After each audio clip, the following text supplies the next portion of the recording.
नमस्कार। इसके previous video में आपको लसा और मौसा के प्रश्न बताए जा रहे थे। आज उसी के बीच से कुछ प्रश्न और बताए जाएंगे।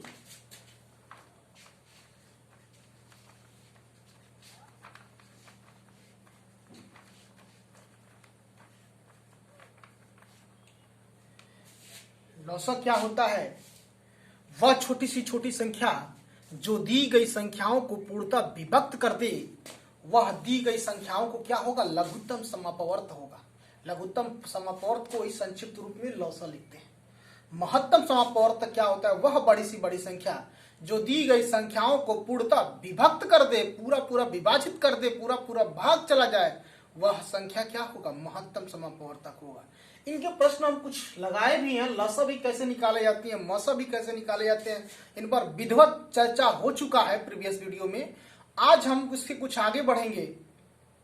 जैसे कहा जाता है कि कोई दो संख्याएं हैं, यदि उनका मौसा, उनका महत्तम समापवर्तक, उनका लघुत्तम समापवर्तक और उन दोनों संख्याओं के बीच एक संबंध होता है, उस संबंध पे किस तरह से प्रश्न पूछे जाते हैं, इस पे चर्चा करेंगे। और कभी कभी आपसे भिन्नों के रूप में कोई संख्या दी जाती है, कहा जाता है इसका लसा और मौसा ज्ञात करिए, उन प्रश्नों पे चर्चा करेंगे। जैसे होता है दो संख्याओं का लसा, ये फार्मूला है, दो संख्याओं का लघुत्तम समापवर्तक गुणे लसा, दो संख्याओं का लसा गुणे दो संख्याओं का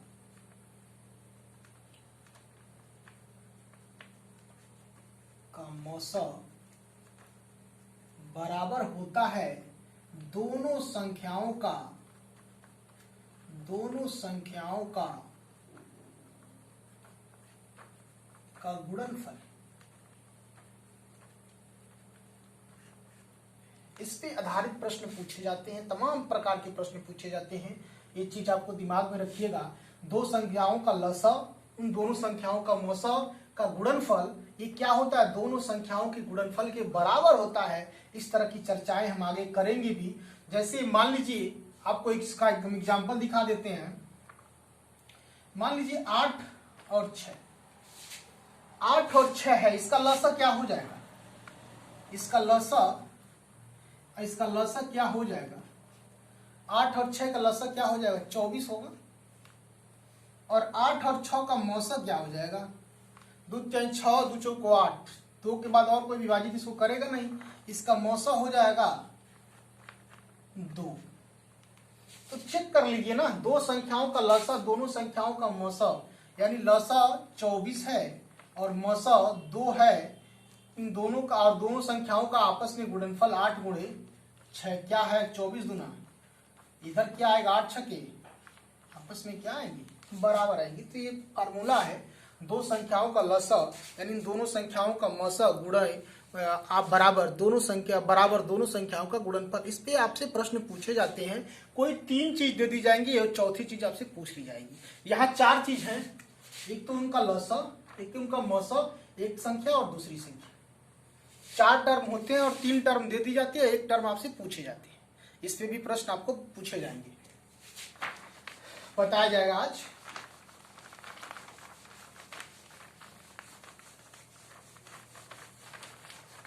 जैसे इस पे प्रश्न है,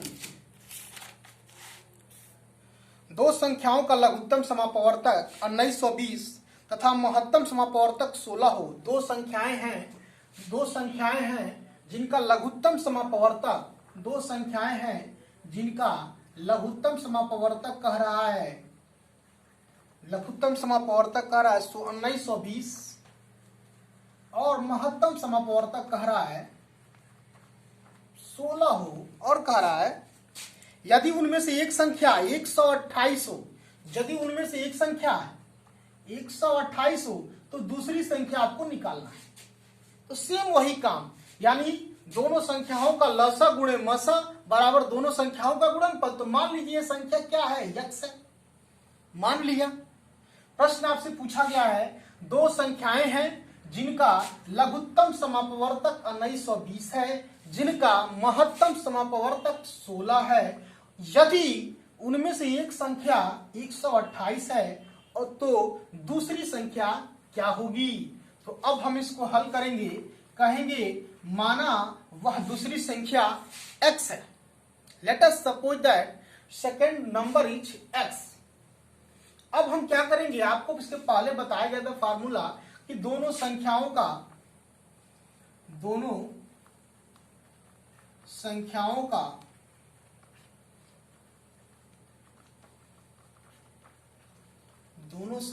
का गुणनफल बराबर उनका मौसा और क्या लसा। तो दोनों संख्याओं का गुणनफल मान लीजिए एक तो x है और दूसरा 128 है और इनका मौसा और लसा क्या है 1920 और 16।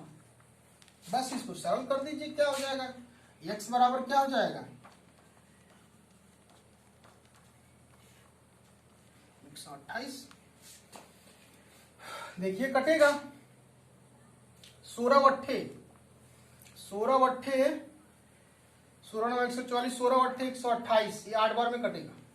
अब इसको काटिए, 8 दूनी 16 3 4 8 चौको 32 240, यानी यह दूसरी संख्या क्या आ गई 240।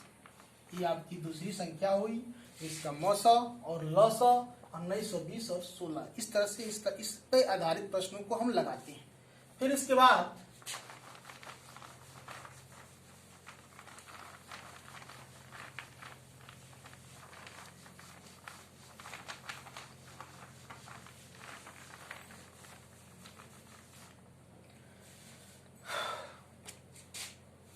कोई भिन्न के रूप में संख्या दी जाती है, कोई भिन्न के रूप में संख्या दी जाती है और कहा जाता है कि उसका लसा और उसका मौसा बताइए।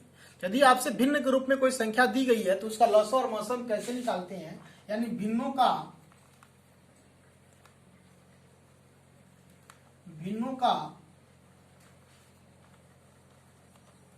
लसा बराबर अंश का लसा बटा हर का मौसा। यदि भिन्नों का महत्तम समापवर्तक मौसा पूछा जाए तो क्या होगा, भिन्नों का मौसा आपसे पूछा जाए तो होगा अंश का मौसा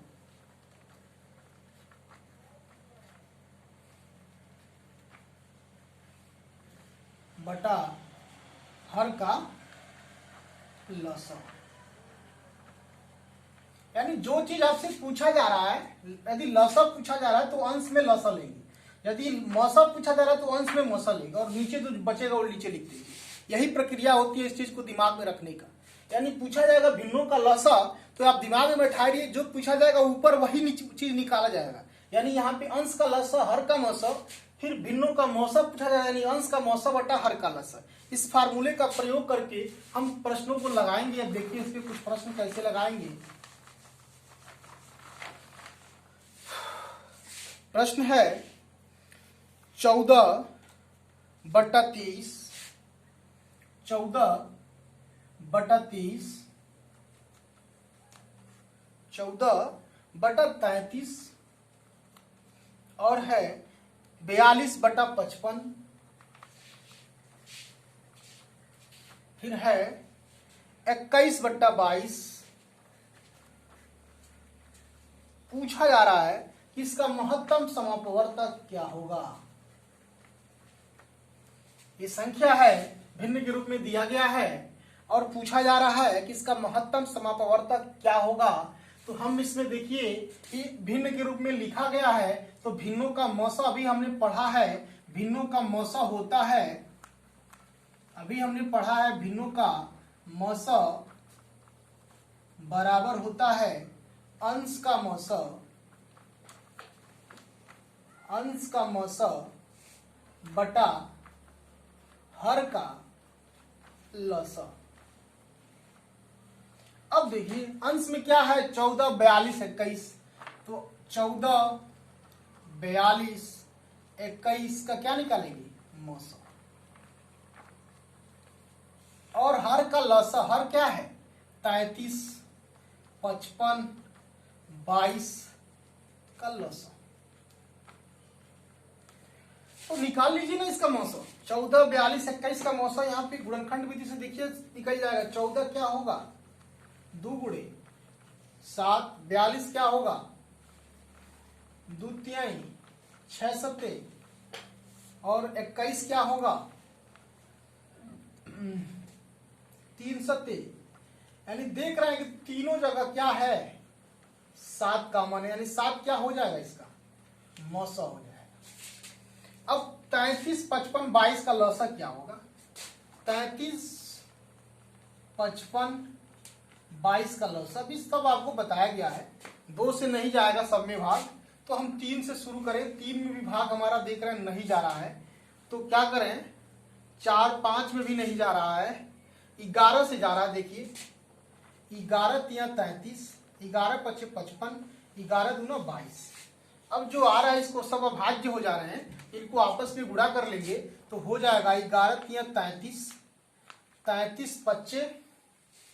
33 पच्चे हो जाएगा 165, और 165 गुना हो जाएगा 330। यानी इसका लौसा क्या आ गया? 330 आ गया।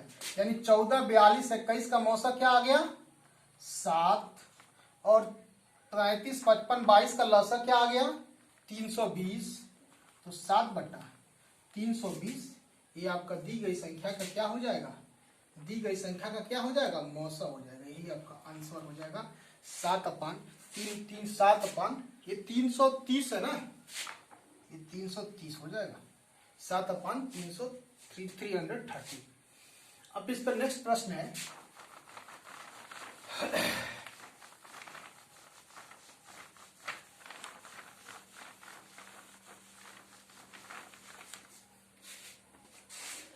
प्रश्न है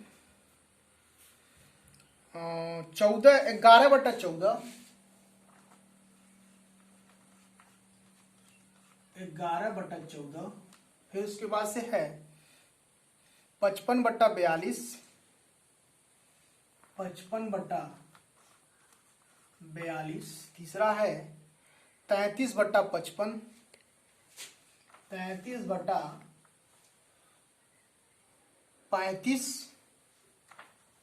और है 44/63। पूछा जा रहा है इसका लौसा क्या होगा? ठीक वही इसके प्रीवियस जो आपको बताया गया प्रोसेस, वही प्रोसेस। अब क्या करेंगे? भिन्नों का लौसा। तो भिन्नों का लौसा भी आपने पढ़ा है, क्या होगा भाई? भिन्नों का लौसा बराबर होगा अंश का लौसा बटा हर का मौसा। तो अंश में क्या क्या है? 11 55 33 और क्या 44 का लौसा, और हर में क्या क्या है? 14 42 35 63 का मौसम। फिर आप वही काम करेंगे, कर लीजिए किनारे। 11 55 33 44 का लौसा, 11 55 33 44 का लौसा। देखिए भाग 11 से जाएगा, 11 का नाम 11, 11 5 55, 11 3 33, 11 4 44, जो आएगा आपस में गुणा कर लीजिए। क्या हो जाएगा? 11 5 55, 55 3 165, 165 चौको 660, 155 चौको 660, 155 चौको 660 ही आएगा। इसको गुणा करेंगे 11 5 55, 55 3 165, 165 चौको यानी 1.5 चौको 600 और 15 चौको 60 यानी 660। अब करा इसका मौसा क्या होगा? तो आप देखिए 14 14 का क्या होगा भाई 2 गुणे 7, 42 का क्या होगा भाई 2 तिहाई 6, 6 सत्ते 42, 35 का क्या होगा भाई 5 गुणे 7, 5 सत्ते 35, 63 का क्या होगा भाई 7 गुणे 9 यानी 7 गुणे 3 गुणे 3। तो देखिए भाई यहाँ पे देख रहे हैं 2 है 3 है तो यहाँ 3 नहीं है, यहाँ 5 है तो यहाँ नहीं है, यानी 7 हमारा क्या है हर जगह है। एक क्या हो जाएगा ये हमारा क्या हो जाएगा मौसा हो जाएगा। तो क्या हो जाएगा इसका आंसर, लौसा कितना है 660, मौसा कितना है 7। इस प्रश्न का आंसर यही हो जाएगा, लौसा क्या हो जाएगा 660/7।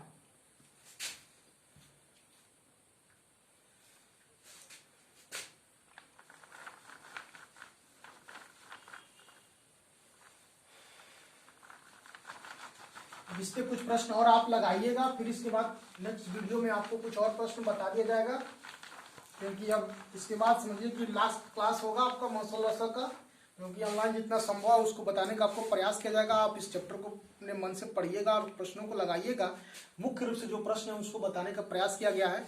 बहुत बहुत धन्यवाद, नमस्कार।